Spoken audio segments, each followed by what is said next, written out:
Bodhisattva doctor Babasaheb Ambedkar यांच्या 132व्या जयंतीनिमित्त आलेल्या सर्व अनुयायांचे हार्दिक स्वागत व सर्व भारतीयांना मंगलमय सदिच्छा. टू व्हीलर नियोजित जागी पार्क करा व रोडवर पार्क करू नका. गर्दी टाळा. गर्दीच्या ठिकाणी अनुचित प्रकार घडणार नाही याची दक्षता घ्या. कोणतीही संशयित वस्तू किंवा व्यक्ती निदर्शनात आल्यास त्वरित पोलीस प्रशासन व समता सैनिक दलाशी संपर्क करा.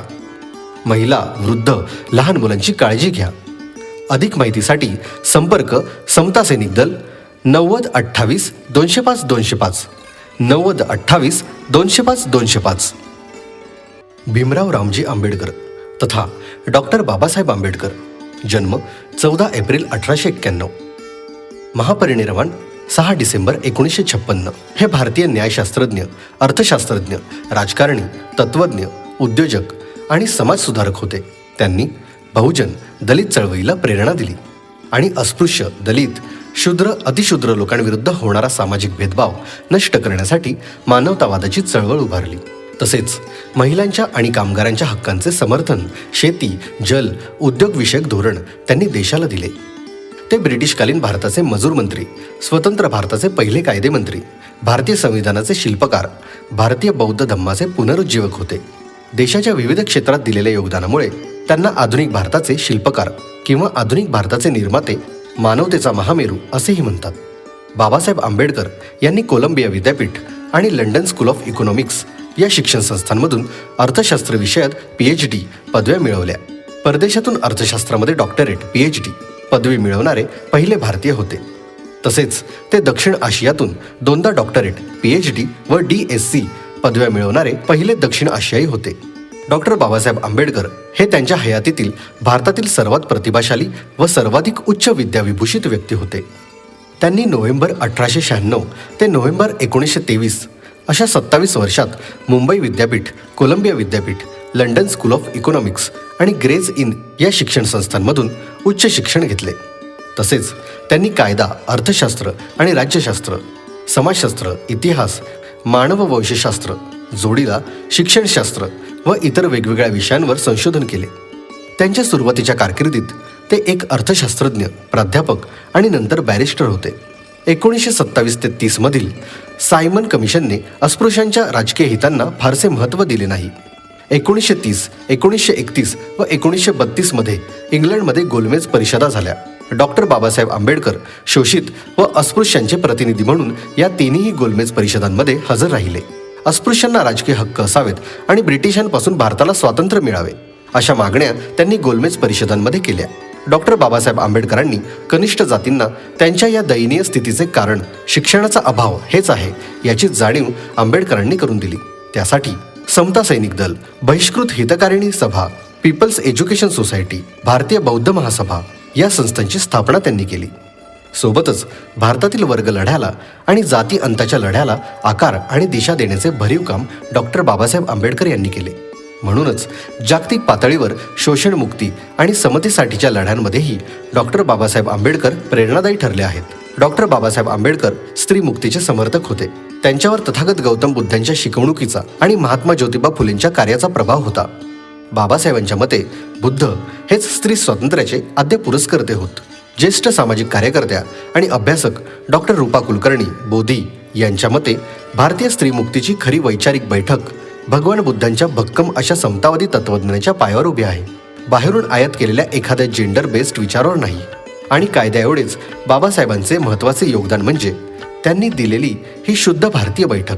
त्यांनी सामाजिक व राजकीय, आर्थिक, शैक्षणिक, धार्मिक, जलसुधारणा, शेतीविषयक क्षेत्रात काम केले.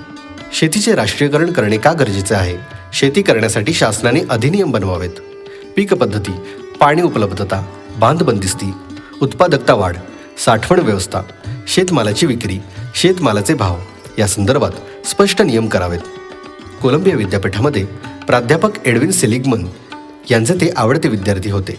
सेलिग्मन यांनी डॉक्टर बाबासाहेब आंबेडकरांबद्दल केलेलं कौतुक असं की भीमराव आंबेडकर हे केवळ भारतीय विद्यार्थ्यांमध्येच नव्हे तर अमेरिकन विद्यार्थ्यांमध्येही सर्वात बुद्धिमान विद्यार्थी आहेत. ते भारताच्या स्वातंत्र्यासाठी आग्रही प्रचारामध्ये व अनेक महत्त्वाच्या चर्चांमध्ये सामील झाले. आपल्या PhD प्रबंधामध्ये ब्रिटिश साम्राज्यशाहीचे भारत सरकार हजारो मैल दूर असलेल्या ब्रिटिश संसदेमधील सेक्रेटरी ऑफ स्टेट भारत मंत्री यांच्या मार्फत कसा कारभार करत होते आणि त्यामुळे चाललेली सरकारी उधळपट्टी आणि बेजबाबदारपणा भारतीय जनतेस कसा पिळून काढत होता यावर प्रकाश टाकला. तसेच अंदाजपत्रक प्रथम कधी आले, प्रांतिक अर्थव्यवस्था केव्हापासून सुरू झाली, अर्थव्यवस्थेचा विस्तार कसा झाला याचे अभ्यासपूर्ण विवेचन केले. वेगवेगळ्या विषयांवर वृत्तपत्रे प्रकाशित केली. अलीकडेच 2020 मध्ये प्रकाशित झालेल्या वृत्तानुसार डॉक्टर बाबासाहेब आंबेडकर प्रभावी पत्रकार व संपादक होते. वृत्तपत्रांच्या माध्यमातून समाजोन्नती जागृती करण्यासाठी त्यांनी एकूण 5 वृत्तपत्रे सुरू केली. त्यांच्या मते कोणतीही चळवळ यशस्वी होण्यासाठी तिला वर्तमानपत्राची आवश्यकता असते.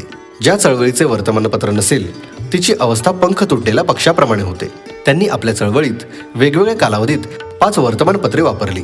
मूकनायक पाक्षिक 31 जानेवारी 1920, बहिष्कृत भारत 3 एप्रिल 1924, समता 29 जून 1928, जनता 24 फेब्रुवारी 1930, प्रबुद्ध भारत 4 फेब्रुवारी 1956 हे वृत्तपत्र सुरू केले. त्यांनी मंदिराचे आंदोलन मंदिरात प्रवेश मिळावा म्हणून केली नाहीत, तर ती प्रतिकात्मक आंदोलने होती. अंबादेवी मंदिर 26 जुलै 1927, पर्वती मंदिर 13 ऑक्टोबर 1929, नाशिक काळाराम मंदिर सत्याग्रह 2 मार्च 1930. आंदोलनाच्या माध्यमातून अखंड आयुष्य बहुजनांसाठी, दलितांसाठी, शोषित वंचित वर्गांच्या राजकीय हक्कांचा व सामाजिक स्वातंत्र्याचा पुरस्कार केला. तसेच आधुनिक भारताच्या निर्मितीत मोलाचे योगदान दिले. अशा महामानवास कोटी कोटी प्रणाम. बोधिसत्व डॉक्टर बाबासाहेब आंबेडकर यांच्या 132व्या जयंतीनिमित्त हार, फूल, अगरबत्ती वाहण्यापेक्षा जगातल्या कोणत्याही ज्ञानाचे पुस्तक अर्पण करून अनोखे अभिवादन करा. टीप: जमा झालेल्या पुस्तकातून बुद्ध विहार, मंदिर, मस्जिद, चर्च, गुरुद्वार, स्मारकांमध्ये खुले ग्रंथालय चालू केले जाईल. चवदार तळे सत्याग्रह. महाडच्या चवदार तळ्याचा ऐतिहासिक सत्याग्रह 20 मार्च 1927 या दिवशी झाला होता. त्यानंतर अनेक वर्ष हा दिवस समता दिन तसंच सामाजिक सबलीकरण दिन म्हणून भारतात साजरा केला जातो. चवदार तळ्याचा सत्याग्रह होत असताना डॉक्टर बाबासाहेब आंबेडकर यांनी लोकांना उद्देशून म्हटलं होतं, चवदार तळ्याचे पाणी प्यायल्याने तुम्ही आम्ही अमर होऊ अशातला भाग नाही. आज पावतो चवदार तळ्याचे पाणी प्यायलो नव्हतो तरी तुम्ही आम्ही काही मेलो नव्हतो. चवदार तळ्यावर जावयाचे ते केवळ तळ्याचे पाणी पिण्याकरिता नाही, इतरांप्रमाणे आम्हीही माणसे आहोत हे सिद्ध करण्याकरिताच त्या तळ्यावर आपल्याला जावयाचे आहे.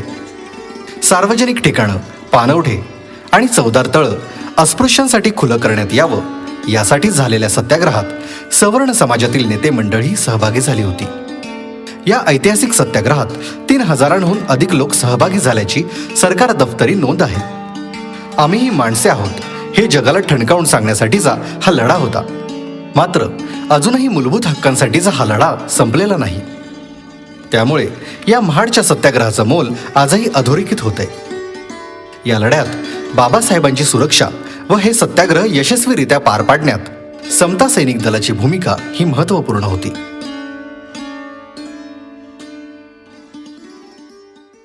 बोधिसत्व डॉक्टर बाबासाहेब आंबेडकर यांच्या 132व्या जयंतीनिमित्त हार, फूल, अगरबत्ती वाहण्यापेक्षा जगातल्या कोणत्याही ज्ञानाचे पुस्तक अर्पण करून अनोखे अभिवादन करा. टीप: जमा झालेल्या पुस्तकातून बुद्ध विहार, मंदिर, मस्जिद, चर्च, गुरुद्वार, स्मारकांमध्ये खुले ग्रंथालय चालू केले जाईल. पुणे करार. विधिमंडळातील अस्पृश्यांच्या राखीव जागांसंबंधी डॉक्टर बाबासाहेब आंबेडकर व गांधी यांच्या 24 सप्टेंबर 1932 रोजी झालेला करार म्हणजे पुणे करार. 1931च्या अखेरीस झालेल्या दुसऱ्या गोलमेज परिषदेत अल्पसंख्याकांच्या प्रतिनिधित्वाचा विचार झाला. मुसलमान व शीख यांना स्वतंत्र मतदारसंघ देण्याचे आधीच मान्य झाले होते. मुसलमान वगळता उरलेल्या सवर्ण हिंदू करवी अस्पृश्यांना योग्य प्रतिनिधित्व व रास्त राजकीय हक्क मिळणे अशक्य वाटल्याने डॉक्टर बाबासाहेब आंबेडकरांनी अस्पृश्यांच्या राखीव जागांचा व स्वतंत्र मतदारसंघाचा आग्रह धरला. गांधींनी त्यास विरोध केला. याचा निर्णय ब्रिटिश पंतप्रधान जेम्स मॅकडॉनल्ड यांच्याकडे सोपविण्यात आला. पंतप्रधानांनी 14 ऑगस्ट 1932 रोजी जातीय निवाडा कम्युनल अवॉर्ड जाहीर करून डॉक्टर आंबेडकरांची मागणी मान्य केली. गांधींनी त्याविरुद्ध डॉक्टर आंबेडकरांची मागणी मान्य केली. गांधींनी त्याविरुद्ध 20 सप्टेंबर 1932 पासून प्राणांतिक उपोषण सुरू केले. त्यांच्या मते अस्पृश्यता हा हिंदूंचा अंतर्गत नैतिक व धार्मिक प्रश्न होता, राजकीय नव्हे. अस्पृश्यांचे विभक्त मतदारसंघ हिंदू समाजाचे विघटन तर करतीलच, शिवाय अस्पृश्यांनाही त्यातून लाभ होणार नाही. 20 वर्षे स्वतंत्र मतदारसंघ, दुहेरी मताधिकार व त्यांचे परस्पर मतावलंबन यांमुळे अस्पृश्यांना आपल्या हक्कांचे व हितसंबंधांचे रक्षण करता येईल, अशी सरकारची भूमिका होती. डॉक्टर आंबेडकरांना गांधींचे प्राण मोलाचे वाटत होते, तरी 6-7 कोटी बांधवांचे राजकीय भवितव्य अधिक मोलाचे आहे, अशी त्यांची भूमिका होती. गांधींच्या उपोषणामुळे बाबासाहेबांवर चहूबाजूंनी दडपण आले. तार, पत्रे, भेटी, निंदा, धमक्या यांचा वर्षाव झाला. मतपरिवर्तनापेक्षा दडपणाखाली ते तडजोडीस तयार झाले. बॅरिस्टर मुरा जयकर, तेज बहादूर सप्रू, पंडित मदन मोहन मालवीय प्रभृतींच्या मध्यस्थीला यश येऊन पुणे करार झाला व गांधींना जीवदान मिळाले. बोधिसत्व डॉक्टर बाबासाहेब आंबेडकर यांच्या 132व्या जयंतीनिमित्त हार, फूल, अगरबत्ती वाहण्यापेक्षा जगातल्या कोणत्याही ज्ञानाचे पुस्तक अर्पण करून अनोखे अभिवादन करा. टीप: जमा झालेल्या पुस्तकातून बुद्ध विहार, मंदिर, मस्जिद, चर्च, गुरुद्वार, स्मारकांमध्ये खुले ग्रंथालय चालू केले जाईल. काळाराम मंदिर सत्याग्रह. बाबासाहेबांनी अस्पृश्यता निवारण्यासाठी जे लढे दिले त्यात काळाराम मंदिराच्या सत्याग्रहाचे महत्त्वाचे स्थान आहे. फक्त हिंदूंनाच नव्हे तर सत्ताधारी इंग्रजांनाही जाग यावी आणि त्यावेळच्या दलितांना, शोषितांना सर्व मूलभूत हक्क मिळावेत, यासाठी त्यांनी हा लढा उभारला होता. हा लढा 2 मार्च 1930 सुरू झाला आणि पुढील 5 वर्षे चालला. हिंदू धर्म मार्तंडशाही विरोधात बाबासाहेबांचा संघर्ष सुरू होता. नाशिकमधील काळाराम मंदिरात हजारो अस्पृश्यांसह प्रवेश करण्याचा निर्धार डॉक्टर बाबासाहेब यांनी केला होता. काळाराम मंदिराचा सत्याग्रह म्हणजे शोषितांना त्यांचा हक्क मिळावा, यासाठी आंबेडकरांनी स्पृश्य व सवर्णांना केलेले एक आवाहन होते. आज आपण मंदिरात प्रवेश करणार आहोत. मंदिरात प्रवेश केल्यामुळे आपले प्रश्न सुटणार नाहीत. आपले प्रश्न राजकीय, सामाजिक, धार्मिक, आर्थिक आणि शैक्षणिक आहेत. काळाराम मंदिरात प्रवेश करणे म्हणजे हिंदू मनाला केलेले आवाहन आहे. उच्चवर्णीय हिंदूंनी आपल्याला आपल्या हक्कांपासून अनेक पिढ्यांपासून दूर ठेवले. आता तेच हिंदू आपल्याला आपला मानवी हक्क देतील का? हा प्रश्न या काळाराम मंदिर सत्याग्रहाच्या माध्यमातून मी विचारत आहे. हिंदू मन हे आपल्याला एक मानव म्हणून स्वीकारवयास तयार आहे की नाही याची पडताळणी या सत्याग्रहाद्वारे होणार आहे. या सत्याग्रहात देखील बाबासाहेबांची सुरक्षा व आंदोलन यशस्वीरित्या पार पाडण्यात समता सैनिक दलाची भूमिका महत्त्वपूर्ण होती. बोधिसत्व डॉक्टर बाबासाहेब आंबेडकर यांच्या 132व्या जयंतीनिमित्त हार, फूल, अगरबत्ती वाहण्यापेक्षा जगातल्या कोणत्याही ज्ञानाचे पुस्तक अर्पण करून अनोखे अभिवादन करा. टीप: जमा झालेल्या पुस्तकातून बुद्ध विहार, मंदिर, मस्जिद, चर्च, गुरुद्वार, स्मारकांमध्ये खुले ग्रंथालय चालू केले जाईल. धर्मांतर. धम्मचक्र प्रवर्तन दिन 14 ऑक्टोबर 1956. मी हिंदू म्हणून जन्माला आलो, पण हिंदू म्हणून मरणार नाही, अशी घोषणा बाबासाहेबांनी 13 ऑक्टोबर 1935 येवले मुक्कामी केली होती. अनहायलेशन ऑफ कास्ट या पुस्तकात त्यांनी हिंदू धर्मातील असमानतेवर त्यांनी आसूड ओढले होते. 25 डिसेंबर 1954 देहू रोड येथे बुद्धमूर्तीची स्थापना केली व शेवटी त्यांनी बौद्ध धर्माचा स्वीकार 14 ऑक्टोबर 1956 रोजी केला. बाबासाहेबांनी विषमतेवर आधारित हिंदू धर्मातून बाहेर बौद्ध धर्माची दीक्षा घेतली व दिली व तेव्हापासून ही धर्मांतराची चळवळ आजही कार्यरत असून या चळवळीने भारतात बौद्ध धर्म पुनर्जीवित केला. मे 1956 मध्ये बीबीसीने बाबासाहेबांचे एक भाषण प्रसिद्ध केलं. भाषणाचा विषय होता, मला बौद्ध धर्म का आवडतो. या प्रश्नाचं उत्तर देताना बाबासाहेब म्हणतात, मला बौद्ध धर्म आवडतो कारण जी तत्वे इतर कोणत्याही धर्मात सापडत नाहीत ती मला फक्त बौद्ध धर्मात सापडतात. बौद्ध धर्म मला प्रज्ञा शिकवतो. तो मला अंधश्रद्धा आणि अद्भुतता शिकवत नाही.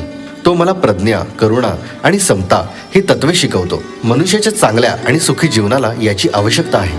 आणि असा हा 5 लाख जनसमुदाय असलेला नागपूर येथून धम्मदीक्षा सोहळा समता सैनिक दलाच्या चोख नियोजन व बंदोबस्तात यशस्वीरित्या पार पडला.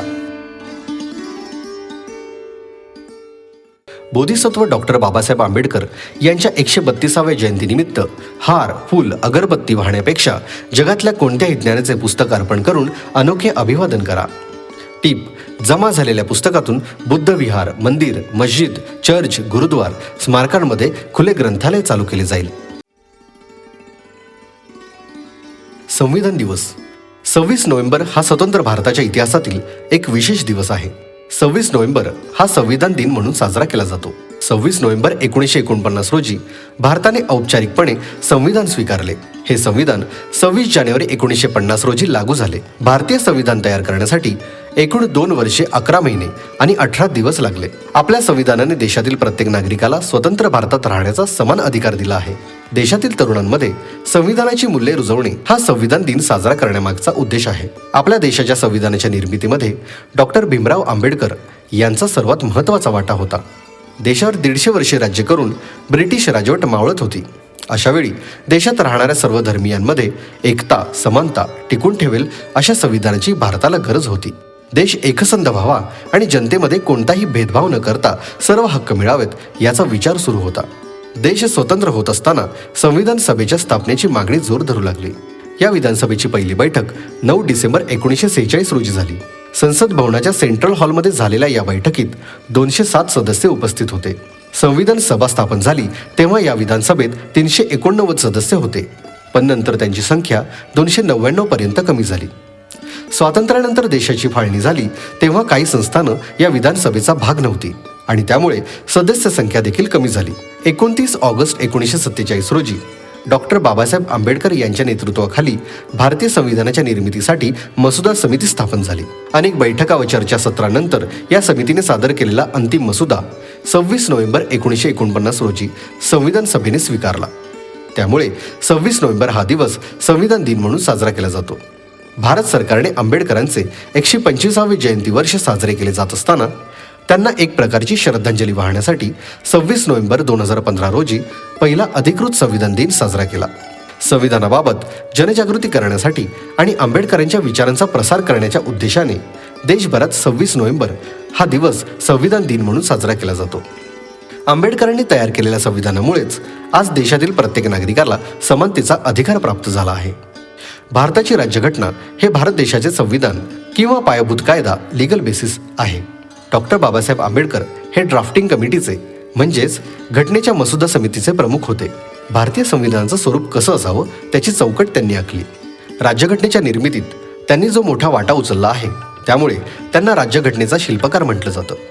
भारतीय संविधानाच्या उद्देशिकेप्रमाणे भारत हे सार्वभौम, समाजवादी, धर्मनिरपेक्ष, लोकशाही प्रजासत्ताक आहे. समता, बंधुता, न्याय, समानता, लोकहिताचा सर्वस्वी विचार, समता आणि स्वातंत्र्याचे संविधानाने दिले आम्हा अधिकार.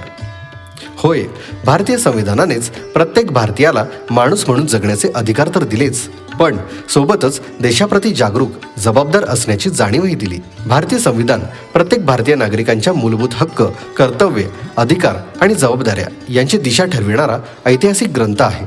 आपल्या प्रदीर्घ अभ्यास आणि चिंतनातून डॉक्टर बाबासाहेब आंबेडकरांनी आदर्श संविधान लिहून या देशावर अनंत उपकार केले आहेत. भारतीय राज्यघटना हे जागतिक सर्वात मोठे लिखित संविधान आहे. अनेक संविधानिक मूल्यांनी भारतीय संविधान सामाजिक समता तसेच भारतीय राज्यघटना हे जगातील सर्वात मोठे लिखित संविधान आहे. अनेक संविधानिक मूल्यांनी भारतीय संविधान सामाजिक समता तसेच लोकशाही जीवन मूल्यांची जगाला शिकवण दिली आहे. भारतीय संविधानाने आपल्याला अनेक अधिकार आणि हक्क दिले आहेत.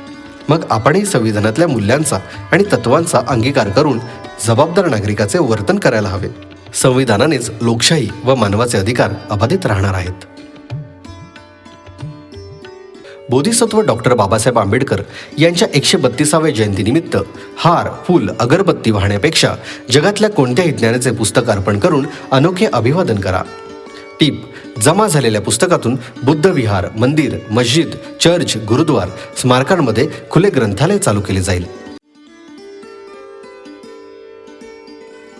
राजर्षी शाहू भोसले महाराज, जन्म 26 जून 1874, महापरिनिर्वाण 6 मे 1922. छत्रपती शाहू महाराज, राजर्षी शाहू महाराज, कोल्हापूरचे शाहू व चौथे शाहू नावाने प्रसिद्ध हे एक भारतीय समाज सुधारक, स्त्री शिक्षण, सक्तीचे आणि मोफत शिक्षण, गरीब आणि होतकर विद्यार्थ्यांना वसतिगृह बांधून देणारे, सामाजिक लोकशाहीचे पुरस्कर्ते व कोल्हापूर संस्थानचे छत्रपती इसवी सन 1884 ते 1922 दरम्यान होते. ब्रिटिश राज्यसत्तेच्या काळामध्ये सामान्य जनतेला न्याय मिळवून देण्यासाठी व बहुजन समाजाच्या सामाजिक उन्नतीसाठी या काळात शाहू महाराजांनी प्रयत्न केले. सामाजिक परिवर्तनाला गती प्राप्त करून दिली. तसेच सनातनी वर्गाच्या विरोधाला न जुमानता दलित, अस्पृश्य व मागासवर्गीय समाजाच्या विकासासाठी महत्त्वपूर्ण भूमिका बजावली. महाराजांना राजर्षी ही पदवी त्यांच्या राज्याभिषेकाच्या वेळी त्यांना त्यांच्या क्षात्र गुरुने दिली. महाराष्ट्राला 3 प्रमुख समाजसुधारकांचा वैचारिक वारसा लाभला असल्यामुळे या राज्यास फुले शाहू आंबेडकरांचा महाराष्ट्र असेही म्हणतात. विविध क्षेत्रात उल्लेखनीय कार्य करत असताना त्यांनी बहुजन समाजात शिक्षण प्रसार करण्यावर विशेष भर दिला. अस्पृश्यता नष्ट करणे, जातीभेद दूर करण्यासाठी त्यांनी आपल्या राज्यात आंतरजातीय विवाहाला मान्यता देणारा कायदा केला. 1917 साली त्यांनी पुनर्विवाहाचा कायदा करून विधवा विवाहाला कायदेशीर मान्यता मिळवून दिली. बहुजन समाजाला राजकीय निर्णय प्रक्रियेत सामावून घेण्यासाठी त्यांनी इसवी सन 1916 साली निपाणी येथे डेक्कन रयत असोसिएशन ही संस्था स्थापली. वेदोक्त मंत्र म्हणण्याच्या अधिकारावरून झालेले वेदोक्त प्रकरण शाहू महाराजांच्याच काळात झाले. 1896चा दुष्काळ व नंतर आलेली प्लेगची साथ या काळात त्यांची कसोटी लागली आणि त्याला ते पूर्णपणे उतरले. दुष्काळी कामे, तगाई वाटप, स्वस्त धान्य दुकाने, निराधार आश्रमाची स्थापना हे कार्य पाहता असा राजा होणे नाही असेच प्रजेला वाटते. Shahu Chhatrapati spinning and weaving mill, Shahupuri व्यापारपेठ, शेतकऱ्यांची सहकारी संस्था, शेतकी तंत्रज्ञानाच्या संशोधनासाठी किंग एडवर्ड ॲग्रिकल्चरल इन्स्टिट्यूट इत्यादी संस्था कोल्हापुरात स्थापण्यात त्यांचा प्रमुख वाटा होता. राधानगरी धरणाची उभारणी, शेतकऱ्यांना कर्जे उपलब्ध करून देणे अशा उपक्रमातूनही त्यांनी कृषी विकासाकडे लक्ष पुरवले. स्वातंत्र्यापूर्वी कैक वर्षे आधी समता, बंधुता, धर्मनिरपेक्षता, सर्व घटकांना विकासाची समान संधी ही तत्वे शाहू महाराजांनी करवीर संस्थानात अंमलात आणली. म्हणूनच त्यांचा देशभरात महाराजांचे महाराज असा गौरव होतो. रयत प्रजा व उपेक्षित समाजाला त्यांचे हक्क व न्याय मिळवून देण्याचे कार्य शाहूंनी केले. आपल्या संपूर्ण जीवनकार्यामध्ये त्यांनी समाजातील बहुजन समाजाला त्यांचे न्याय व हक्क मिळवून देण्यासाठी आपल्या अधिकाराचा पूर्णपणे वापर केला. म्हणूनच ते लोककल्याणकारी राज्यकर्ते ठरले.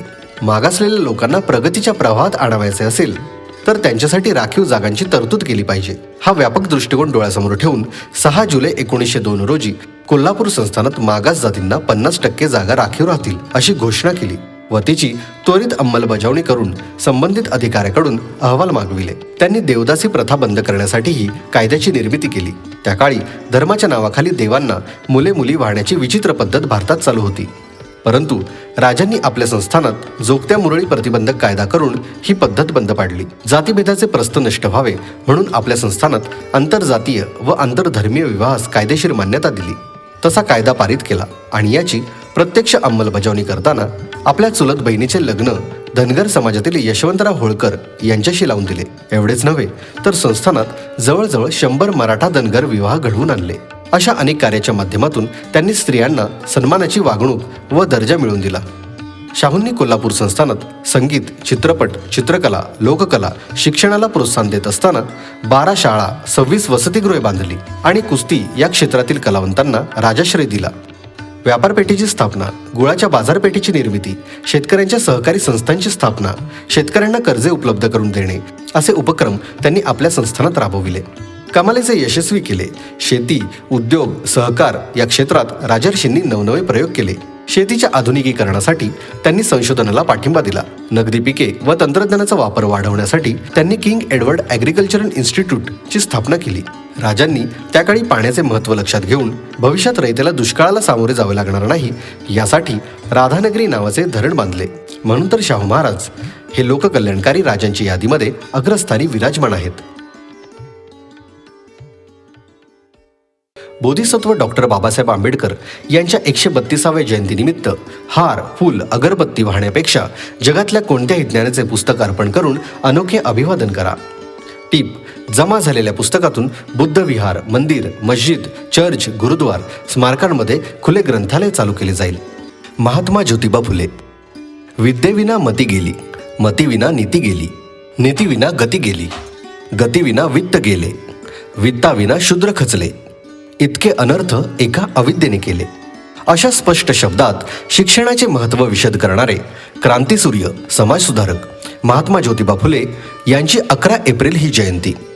बहुजन समाजातील अज्ञान, गरिबी पाहून समाज सुधारण्यासाठी आयुष्य समर्पित करण्याचा निर्णय त्यांनी घेतला.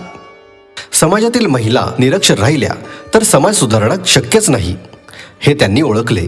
महिलांना शिक्षणाचे द्वार उघडे व्हावे यासाठी त्यांनी देशातील पहिली मुलींची शाळा 1848 रोजी पुण्यातील भिडेवाडा येथे सुरू केली. मात्र या शाळेला काही लोकांनी कडाडून विरोध केला. फुले दाम्पत्याला जीवे मारण्याचा देखील प्रयत्न केला गेला. मात्र महात्मा फुलेंना आपल्या जीवाची पर्वा नव्हती. समाज सुधारणा कार्य करत असताना मृत्यूसारख्या आव्हानालाही ते निडरपणे सामोरे जाणारे ते एक योद्धा होते. महात्मा ज्योतिबांनी सावित्रीबाईंना साक्षर करून भारतातील पहिली स्त्री शिक्षिका व पहिली प्रशिक्षित मुख्याध्यापिका बनवले. शूद्रांसाठी शिक्षणाच्या कार्यामुळे झालेला विरोध बघून ज्योतिबांना त्यांच्या पत्नीसोबत गृहत्याग करावा लागला. यानंतर त्यांनी पुण्यातील गंजपेठ येथील उस्मान शेख यांच्या वाड्यात मुक्काम केला. 1855 ते 3 जुलै 1851 रोजी चिपळूणकरांच्या वाड्यात मुलींची दुसरी शाळा, तर 17 सप्टेंबर 1851 रोजी रास्तापेठेत तिसरी शाळा स्थापन केली. यानंतर 15 मार्च 1852 रोजी वेताळपेठेत भिडे यांच्या वाड्यात मुलींची अजून एक शाळा सुरू केली. 1852 साली नेटिव्ह फिमेल स्कूल सभा पुन्हा लायब्ररीची स्थापना केली.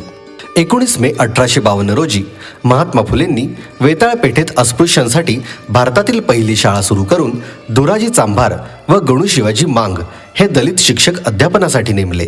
शैक्षणिक क्षेत्रातील महत्त्वपूर्ण कार्याबद्दल पुणे महाविद्यालयाचे सध्याचे डेक्कन कॉलेज प्राध्यापक मेजर थॉमस कॅन्डी यांच्या अध्यक्षतेखाली पुण्याच्या विश्रामबाग वाड्यात सरकारी विद्या खात्याकडून ज्योतिबांचा जाहीर सत्कार करण्यात आला होता.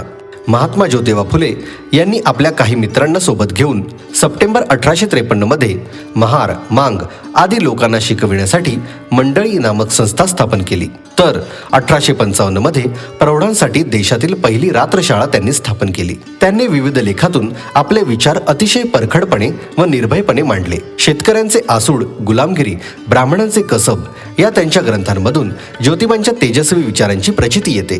त्यांनी लिहिलेल्या शेतकऱ्याचा आसूड या पुस्तकातून महाराष्ट्रातील शेतकऱ्यांची विदारक दुर्दशा आणि दारिद्र्याची वास्तवता विशद केली आहे. या पुस्तकाद्वारे विशाल दृष्टिकोनाचा क्रांतिकारक म्हणूनही ज्योतिरावांचे दर्शन होते. नीती हाच मानवी जीवनाचा आधार आहे हा विचार मांडणारे ज्योतिराव एक तत्वचिंतक व्यक्तिमत्व होते. महात्मा फुलेंनी सामाजिक प्रबोधन करण्यासाठी शेतकऱ्यांचा आसूड इत्यादी ग्रंथ लिहून सामाजिक प्रबोधन केले. मूलभूत मानवी हक्कांच्या आधारावरून विश्व कुटुंब कसे निर्माण होईल व त्याकरिता कशा प्रकारचा वर्तनक्रम व वैचारिक भूमिका स्वीकारली पाहिजे हे ज्योतिराव फुलेंनी आपल्या सार्वजनिक सत्यधर्म संहितेत अनेक वचनांच्या आधारे मांडले आहे. महिलांच्या शिक्षणासोबतच अस्पृश्यांचे शिक्षण व त्यांचे हक्क यासाठी देखील ज्योतिबांनी संघर्ष केला. 28 जानेवारी 1863 रोजी पुणे येथील आपल्या राहत्या घरी भारतातल्या पहिल्या बालहत्या प्रतिबंध गृहाची स्थापना केली. यानंतर पंढरपुरातही अशा गृहाची स्थापना केली. पुणे येथील बालहत्या प्रतिबंध गृहात काशीबाई नातू महिलेने एका मुलाला जन्म दिला. पुढे 1873 मध्ये याच मुलास फुले दाम्पत्याने दत्तक घेऊन त्याचे नाव यशवंत ठेवले. हाच यशवंत नंतर डॉक्टर झाला. 1877 साली पुण्यातील धनकवडी येथे दुष्काळ पीडित विद्यार्थ्यांसाठी कॅम्प उभारला. तसेच व्हिक्टोरिया अनाथ आश्रमाची स्थापना केली. विधवा स्त्रियांच्या केशवपनाची प्रथा बंद पाडण्यासाठी तळेगाव, ढमढेरे व ओतूर येथे न्हाव्यांचा एक दिवसीय संप घडवून आणला. 8 मार्च 1864 रोजी गोखलेंच्या बागेत विधवा पुनर्विवाह घडवून आणला. त्यांनी 1873 मध्ये सत्यशोधक समाजाची स्थापना केली. विज्ञानवाद व समतावाद हा याचा पाया होता. त्यांनी देशातील तरुणांना निरोगी, सुंदर, मजबूत एकसंघ समाज उभा करण्याचे आवाहन केले. मानवता व समाजसेवा यापेक्षा अन्य कोणताही मोठा धर्म नाही असे ते नेहमी सांगत. प्रौढ शिक्षण, विधवा पुनर्विवाह तसेच बालहत्या प्रतिबंध अशा अनेक विषयांवर त्यांनी आपले कार्य सुरू ठेवले. 1882 साली भारतातील शिक्षण विषयक स्थापन करण्यात आलेल्या हंटर कमिशन समोर फुलेंनी साक्ष देऊन 12 वर्षांखालील मुलामुलींना प्राथमिक शिक्षण मोफत व सक्तीचे करावे. शिक्षक प्रशिक्षित असावे. शिक्षक बहुजनातीलही असावे. जीवनोपयोगी व्यवहारी शिक्षण द्यावे. आदिवासी जाती जमातींना शिक्षणात प्राधान्य, शेतीचे व तांत्रिक शिक्षण द्यावे. वसूल केलेल्या शेतसाऱ्याची रक्कम ही शेतकऱ्यांच्या शिक्षणावर खर्च करावी. महाविद्यालयीन शिक्षण जीवनातील गरजा भागविणारे असावे अशा महत्त्वपूर्ण मागण्या केल्या. प्राथमिक शिक्षण मोफत, सार्वजनिक व सक्तीचे केले जावे अशी मागणी करणारे महात्मा ज्योतिबा फुले हे आशिया खंडातील पहिले शिक्षण तज्ज्ञ होते. आधुनिक महाराष्ट्राच्या नव्हे तर देशाच्या जडणघडणीत महात्मा फुले यांच्या विचारांचा व कार्याचा मोठा वाटा आहे. त्यांचे अतुल्य कार्य बाबासाहेब आंबेडकर 1888 मध्ये जनतेने त्यांना महात्मा ही उपाधी अगरबत्ती वाहण्यापेक्षा या महान जगातल्या कोणत्याही ज्ञानाचे पुस्तक अर्पण करून अनोखे अभिवादन करा. टीप: जमा झालेल्या पुस्तकातून बुद्ध विहार, मंदिर, मस्जिद, चर्च, गुरुद्वार, स्मारकांमध्ये खुले ग्रंथालय चालू केले जाईल. माता रमाई. रमाबाई आंबेडकर यांचा जन्म 7 फेब्रुवारी 1897 रोजी दाभोळ जवळील वन्नत गावच्या एका गरीब कुटुंबात झाला होता. त्यांचे वडील भिकू धुत्रे व आई रुक्मिणी यांच्यासह रमाबाई वन्नत गावच्या नदीकाठी महारपुरा वस्तीमध्ये राहत. त्यांना 3 बहिणी व 1 भाऊ होता. रमा लहान असतानाच त्यांच्या आईचे आजारपणाने निधन झाले. काही दिवसात वडील भिकू यांचेही निधन झाले. पुढे वलंकर काका व गोविंदपूरकर मामा मुलांना घेऊन मुंबईला भायखळा मार्केटच्या चाळीत राहायला गेले. महामानव डॉक्टर बाबासाहेब आंबेडकर यांचे जीवन घडविण्यात रमाईचा सिंहाचा वाटा आहे. रमाई म्हणजे बाबासाहेबांची सावली. रमाईने आपले जीवन बाबासाहेबांच्या कार्याप्रती समर्पित केले नसते तर बाबासाहेबांना शून्यातून जग निर्माण करता आले नसते, हे नाकारता येत नाही. मुंबईतील भायखळा मार्केटमधील मासळी बाजार येथे बुधवार 4 एप्रिल 1906 रोजी रमाईचे भीमासोबत लग्न झाले. रमाईच्या जीवनाच्या अनेक हृदयदायक घटना सांगता येतील. एका प्रसंगी बाबासाहेबांच्या सत्कार समारंभात रमाईला नेसायला लुगडे नव्हते. तेव्हा रमाईने बाबासाहेबांचा फेटा लुगडे म्हणून घातले. गरिबीची केवढी मोठी शोकांतिका. पण रमाईच्या त्यागामुळे आज देशातील लाखो महिलांचे जीवनच बदलून गेले आहे. रमाबाई संसारात रमल्या, परंतु भीमराव पुस्तकात. बाबासाहेब तहानभूक विसरून पुस्तक वाचनात दंग असत. एकदा जेवणाची वेळ झाली असता रमाबाईंनी त्यांच्या पुढे जेवणाचे ताट ठेवले. साहेबांचे जेवण आटोपले असेल म्हणून ताट उचलण्यासाठी त्या खोलीत जरा वेळानेच गेल्या तर ताट तसेच उघडे न राहून रमाबाईंनी त्यातल्या एका पुस्तकाचे पान उघडले आणि म्हणाल्या, या पुस्तकात नवऱ्याने आपल्या बायकोशी कसे वागावे, कुटुंबाशी कसे वागावे हे लिहिले असेल तेवढेच मला वाचून दाखवा. बाबासाहेब म्हणतात, अगं वेडे, नवऱ्याने संसार कसा करायचा हे काही पुस्तकात लिहिलेलं नसतं. बाबासाहेबांच्या जीवनातील प्रत्येक संकटात रमाई संघर्षरत राहिल्या हे सर्वश्रुत आहे. त्यांनी आपल्या वैवाहिक जीवनात अत्यंत हालपेष्टा, दुःख, गरिबी यावर मात केली. बाबासाहेबांपर्यंत दुःखाची झळ पोहोचू दिली नाही. आपल्या संसारात आदर्श पत्नी, सून, माता या भूमिका त्यांनी अपार कष्टाने पार पाडल्यात. कधी तक्रार नाही की कुठे त्याची वाच्यता नाही. अथांग दुःखाचे कधी भांडवल केले नाही. घरातील आर्थिक संकटाचा कोणाचाही थांगपत्ता लागू दिला नाही. एका मातेसाठी तिचा मुलगा मरण पावणे यासारखे जगात दुसरे दुःख नाही. रमाईची तर एका पाठोपाठ 3 मुलगे आणि 1 मुलगी औषध पाण्याविना मरण पावले. म्हणूनच रमाईच्या त्यागाची थोरवी गाताना कवी यशवंत मनोहर म्हणतात, रमाई मातृत्वाचे महाकाव्यच होय. जीवनाचा तो एक संपूर्ण दुःखाशय होता. बाबासाहेब व रमाई राजगृहात राहत असताना बाबासाहेबांना अचानक विदेशात जावे लागत होते. बाबासाहेबांनी धारवडच्या वराळे या आपल्या मित्राकडे काही दिवसासाठी रमाईला पाठवले. वराळे काका लहान मुलांचे वसतिगृह चालवित होते. त्यांच्या आवारात लहान मुले नेहमी खेळायला येत असत. 2-4 दिवसात रमाईला त्या लहान मुलांचा लळा लागला. 2 दिवस झाले मुले आवारात दिसली नाहीत म्हणून रमाईने काकांना विचारले. काका म्हणाले की मुले 3 दिवसांपासून उपाशी आहेत. वसतिगृहाला अन्नधान्यासाठी मिळणारे अनुदान अजून मिळालेले नाही. हे सांगताना वराळे काकांचा कंठ दाटून आला. तत्क्षणी रमाईने कपाटातील डब्यातील सोन्याच्या बांगड्या वराळे काकांना दिल्या आणि म्हणाल्या, या बांगड्या विका किंवा गहाण ठेवा, पण मुलांच्या जेवणाची त्वरित सोय करा. यावर बाबासाहेब काय म्हणतील याचा त्यांनी क्षणभरही विचार केला नाही. सोन्याच्या मूल्यापेक्षा त्यांच्या मनातील मुलांप्रती करुणा मौल्यवान ठरली. बाबासाहेबांच्या कर्तृत्वाला साजेशी आणि स्वतंत्रपणे निर्णय घेण्याची क्षमता रमाईत होती. कष्ट, त्याग, संघर्ष, मातृत्व, प्रेम हे सर्व गुण रमाईत असल्यामुळे बाबासाहेबांचे त्यांच्यावर निस्सीम प्रेम होते. रमाईच्या त्यागाविषयी बाबासाहेब बहिष्कृत भारतमध्ये लिहितात, आपण परदेशी असताना रात्रंदिवस जिने प्रपंचाची काळजी वाहिली व जिला ती अजूनही करावी लागत आहे. मी स्वदेशी परत आल्यावर माझ्या विपन्नावस्थेत शेणाचे भारे स्वतःच्या डोक्यावर वाहण्यातही तिने मागे पुढे पाहिले नाही. अशा अत्यंत ममताळू, सुशील व पूज्य स्त्रीच्या सहवासात दिवसाच्या 24 तासातून अर्धा तासही मला घालविता येत नाही. बाबासाहेबांनी व्यक्त केलेली ही खंत मन हेलावून टाकते. 1940 मध्ये लिहिलेल्या थॉट्स ऑन पाकिस्तान हा ग्रंथ बाबासाहेबांनी रमाईला अर्पण केला आहे. अर्पण पत्रिकेत ते लिहितात, हृदयाचा चांगुलपणा, मनाचा मोठेपणा, चारित्र्याचे शुद्धत्व आणि त्याशिवाय त्या काळी कोणी मित्र नसलेल्या दिवसात आमच्या वाट्यास आलेले दारिद्र्य आणि विवंचना मनोधैर्याने व तत्परतेने सहन करण्याची जिने तयारी दर्शविली त्या रामूबद्दल कृतज्ञता व्यक्त करण्यासाठी हा ग्रंथ मी तिला अर्पण केला आहे. बाबासाहेबांच्या जीवनात अत्यंत कठीण काळात रमाईने त्यांना खंबीरपणे साथ दिल्यामुळेच बाबासाहेबांना आपल्या कोट्यवधी अस्पृश्य बांधवांचे जीवन फुलविता आले. डॉक्टर आंबेडकरांच्या सामाजिक चळवळींमधील अनेक चळवळी आणि सत्याग्रहांमध्ये रमाईंनी भाग घेतला. डॉक्टर आंबेडकरांच्या चळवळीत महिला मोठ्या प्रमाणात सहभागी व्हायच्या. दलित समाजातील लोक रमाईंना आईसाहेब आणि डॉक्टर आंबेडकर यांना बाबासाहेब म्हणून संबोधत असत. 27 मे 1935 रोजी रमाईचे मुंबई येथे परिनिर्वाण झाले. रमाई व तिच्या अपूर्व त्यागाला त्रिवार अभिवादन. बोधिसत्व डॉक्टर बाबासाहेब आंबेडकर यांच्या 132व्या जयंतीनिमित्त हार, फूल, अगरबत्ती वाहण्यापेक्षा जगातल्या कोणत्याही ज्ञानाचे पुस्तक अर्पण करून अनोखे अभिवादन करा. टीप: जमा झालेल्या पुस्तकातून बुद्ध विहार, मंदिर, मस्जिद, चर्च, गुरुद्वार, स्मारकांमध्ये खुले ग्रंथालय चालू केले जाईल. डॉक्टर बाबासाहेब आंबेडकर मराठा विद्यापीठ नामांतर.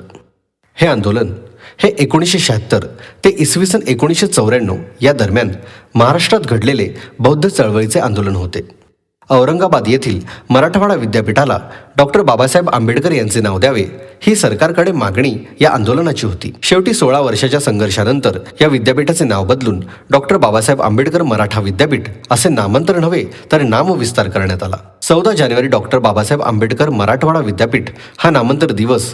पण या नामांतराच्या दिवसाची वाट पाहण्यासाठी आंबेडकरवादी जनतेला 17 वर्ष संघर्ष करावा लागला. शिक्षण हे मागासवर्गीय समाजासाठी अन्य कोणत्याही भौतिक लाभांपेक्षा सर्वाधिक महत्त्वाचा लाभ आहे. दबलेल्या आणि पिचलेल्या मागासवर्गीय समाजाने शिक्षण घेतले तरच त्यांचा उत्कर्ष आहे व तेही सर्वोच्च शिक्षण, उच्च शिक्षण घेतले तरच ते प्रगतीपथावर जाऊ शकतात. अन्यथा त्यांचे जीवन असुरक्षित आणि कष्टप्रदच राहील. उच्च शिक्षण हे समाज परिवर्तनाचे साधन आहे. उच्च शिक्षण हे बुद्धिजीवी वर्गाचे क्षेत्र असले तरी या क्षेत्रात गरीब व दुर्बल घटकातल्या माणसास संधी मिळायला हवी असे डॉक्टर बाबासाहेब आंबेडकर यांचे स्पष्ट मत होते. हजारो वर्षांपासून शिक्षणापासून वंचित असलेल्या आणि निजामाच्या राजवटीत जे मागासलेपणाच्या यातना भोगत होते त्यांना शिक्षणाची संधी मिळवून देण्यासाठी 1950ला औरंगाबाद येथे डॉक्टर बाबासाहेब आंबेडकर यांनी मिलिंद महाविद्यालयाची स्थापना केली. मिलिंद महाविद्यालयाच्या पायाभरणी प्रसंगी श्री गोविंदभाई श्रॉफ आणि माणिकचंद पहाडिया यांच्या नेतृत्वाखाली एक शिष्टमंडळ बाबासाहेबांच्या भेटीला आले होते. बाबासाहेबांशी बोलताना त्या शिष्टमंडळाने आपण हे जे महाविद्यालय सुरू करीत आहात ते या ठिकाणी चालेल का असा प्रश्न केला. त्यावेळी बाबासाहेब उद्गारले, येथे फक्त एक महाविद्यालय उभारून चालणार नाही तर येथे एक विद्यापीठही उभारले जावे अशी माझी तीव्र इच्छा आहे. आणि बाबासाहेबांच्या प्रयत्नाचे फलित म्हणून 1958 साली मराठवाडा विद्यापीठाची स्थापना झाली. या विद्यापीठाला नाव काय द्यावे हा प्रश्न समोर आला. तेव्हा महाराष्ट्र सरकारने नाव निश्चित करण्यासाठी एक समिती गठीत केली. शासननियुक्त समितीने विचारार्थ घेतलेल्या व गांभीर्याने चर्चा केलेल्या नावांमध्ये मराठवाडा, औरंगाबाद, पैठण, प्रतिष्ठान, दौलताबाद, देवगिरी, अजिंठा, शालिवाहन, सातवाहन अशी सर्व स्थळ व भूमी राज्यवाचक नावे होती. व्यक्तींची फक्त 2च नावे सुचविली होती, छत्रपती शिवाजी महाराज व डॉक्टर बाबासाहेब आंबेडकर यांचे. यातील शिवाजी महाराजांच्या नावाने आदेश शिवाजी विद्यापीठ कोल्हापूर येथे पुढे 1960 साली स्थापन झाले. शिवाजी महाराजांचे उचित विद्यापीठीय स्मारक झाले, पण डॉक्टर बाबासाहेब आंबेडकर यांच्या नावाने विद्यापीठीय स्मारक झाले नाही. म्हणून औरंगाबाद विद्यापीठाला डॉक्टर बाबासाहेब आंबेडकरांचे नाव देण्याचे राज्य विधिमंडळाच्या दोन्ही सभागृहात एकमताने ठराव 27 जुलै इसवी सन 1978ला संमत करण्यात आला. महाराष्ट्रातील आंबेडकरवादी जनतेसह सर्वांनाच आनंद झाला. परंतु याने काही लोकांचे पित्त खवळले. त्यांनी विद्यापीठाच्या नामांतराला कडाडून विरोध केला. या विरोधाला आंबेडकरी जनता मुळीच डगमगली नाही. नामांतराची लढाई पुढे जोमाने चालूच ठेवली. विद्यापीठाला बाबासाहेबांचे नाव मिळावे म्हणून अनेक कार्यकर्त्यांनी आपल्या बलिदानाची पर्वा केली नाही. आंबेडकरी जनता आपल्या पित्याच्या बाबासाहेबांच्या नावासाठी वाटेल ते करण्यास तयार होती. नामांतराची लढाई ही दीनदलितांच्या अस्मितेची लढाई होती. ही चळवळ म्हणजे महाराष्ट्रातील आणि देशातील सर्वात मोठी लढाई होती. या लढ्यात कित्येक क्रांतिकारक शहीद झाले. कितीतरी युवक युवतींना आपले प्राण गमवावे लागले. कित्येकांच्या घरदाराची राख रांगोळी झाली. कित्येक दलित आया बहिणीवर बलात्कार झाले तर काही गावात दलित रस्त्यांवर बहिष्कार टाकण्यात आला. सार्वजनिक पाणवठ्यावर दलितांना बंदी करण्यात आली.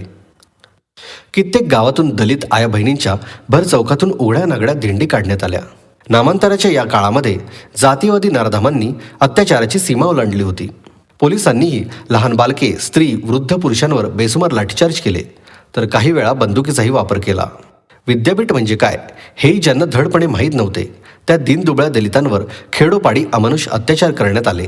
आईचे लेकरू आईविना पोरके झाल्यासारखी दलित बांधवांची अवस्था झाली होती. एवढे होत असतानाही धाडसी भीमसैनिकांनी कधीच माघार घेतली नाही. फक्त बाबासाहेबांच्या नावासाठी दलित बांधवांनी अनेक अन्याय, अत्याचार, जुलूम सहन केले. गावगावी, शहरात आणि खेड्यापाड्यापर्यंत नामांतराच्या आंदोलनाची ठिणगी पडलेली होती. जिकडे तिकडे एकच नारा गुंजत होता, नामांतर झालेच पाहिजे. नांदेडमध्ये दलित पॅन्थरच्या गौतम वाघमारे या कार्यकर्त्याने सरकार नामांतर करत नाही म्हणून स्वतःला भर चौकात जाळून घेतले. अखेरच्या श्वासापर्यंत एकच नारा होता, नामांतर झालेच पाहिजे. बाबासाहेबांच्या नावासाठी त्याने आपल्या प्राणाचे बलिदान दिले.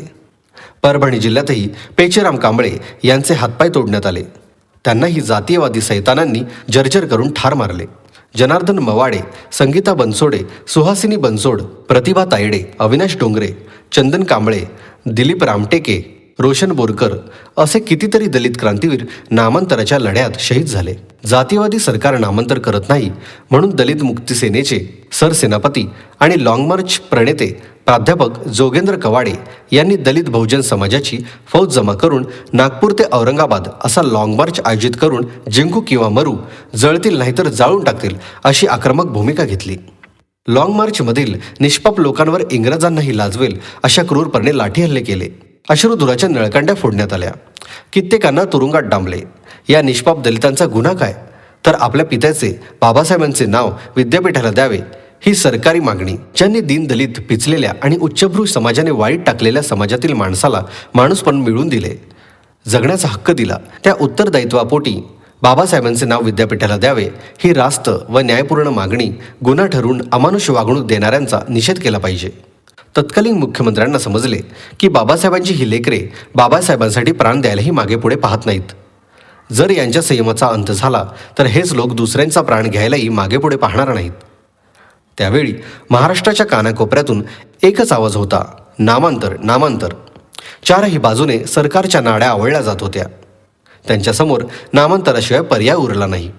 17 वर्षाच्या कडव्या संघर्षानंतर शेवटी सरकारला माघार घ्यावी लागली व 14 जानेवारी इसवी सन 1994 रोजी मराठवाडा विद्यापीठाचा डॉक्टर बाबासाहेब आंबेडकर मराठवाडा विद्यापीठ औरंगाबाद असा नामविस्तार करण्यात आला.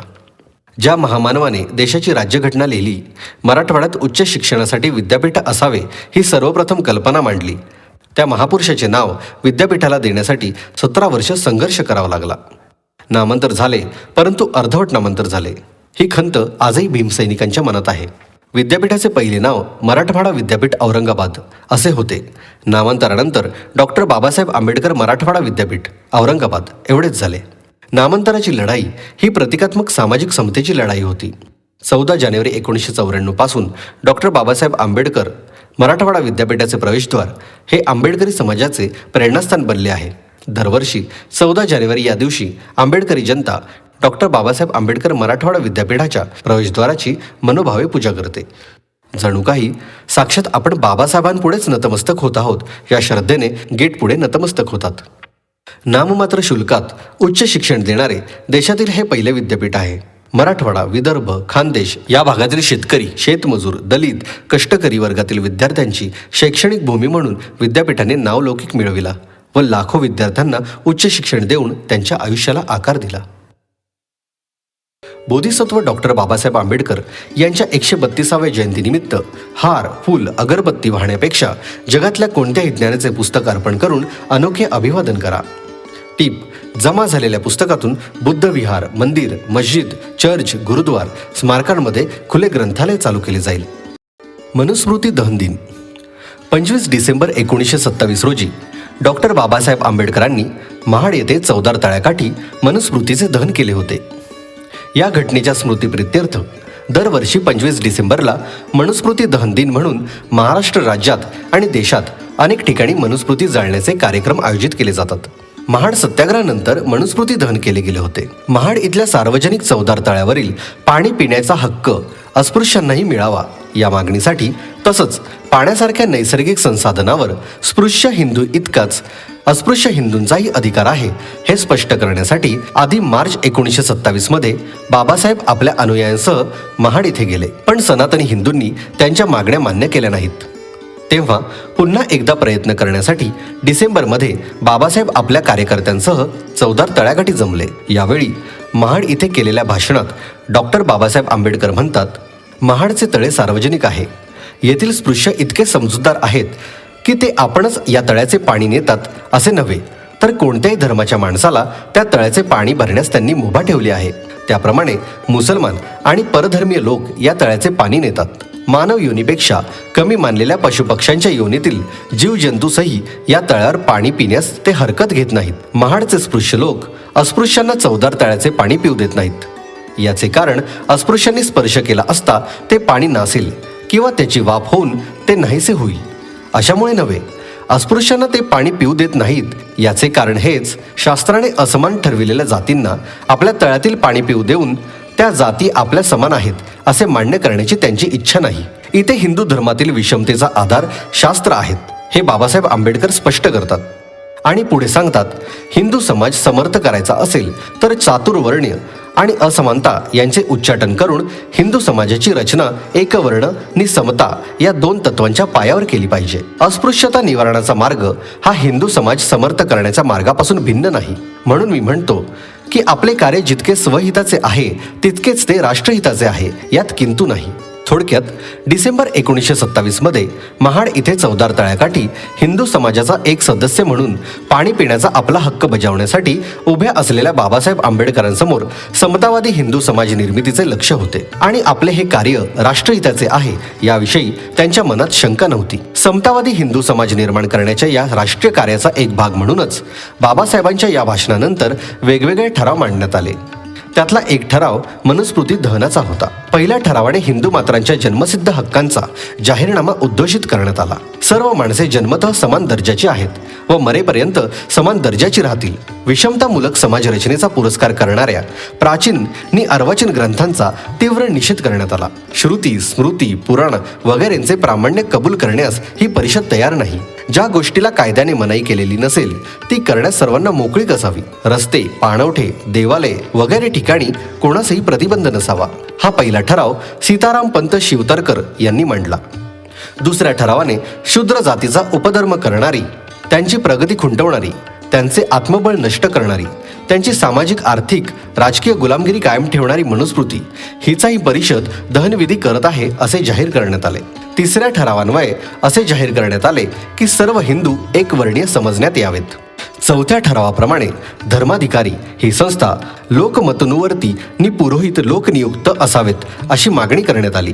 हे चारही ठराव संपूर्ण समाज परिवर्तनाची मागणी करणारे आहेत आणि या परिवर्तनामध्ये अडथळा म्हणून उभ्या राहणाऱ्या मनुस्मृतीचं दहन करून हिंदू समाजात बदल घडवायचा असेल तर नेमकं काय बदललं पाहिजे हे सांगणारे आहेत. मनुस्मृतीचे दहन करावे असा ठराव झाल्यावर रात्री 9 वाजता परिषदेच्या समोर एका खड्ड्यात मनुस्मृतीची होळी करण्यात आली.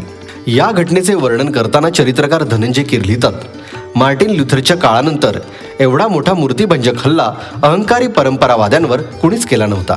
यास्तव 25 डिसेंबर 1927 हा भारताच्या इतिहासात एक अत्यंत संस्मरणीय दिवस गणला जाईल.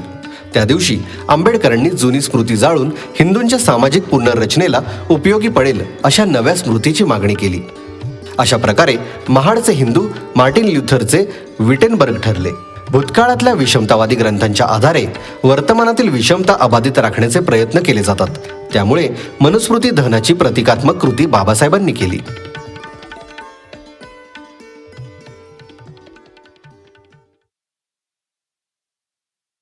बोधिसत्व डॉक्टर बाबासाहेब आंबेडकर यांच्या 132व्या जयंतीनिमित्त हार, फूल, अगरबत्ती वाहण्यापेक्षा जगातल्या कोणत्याही ज्ञानाचे पुस्तक अर्पण करून अनोखे अभिवादन करा.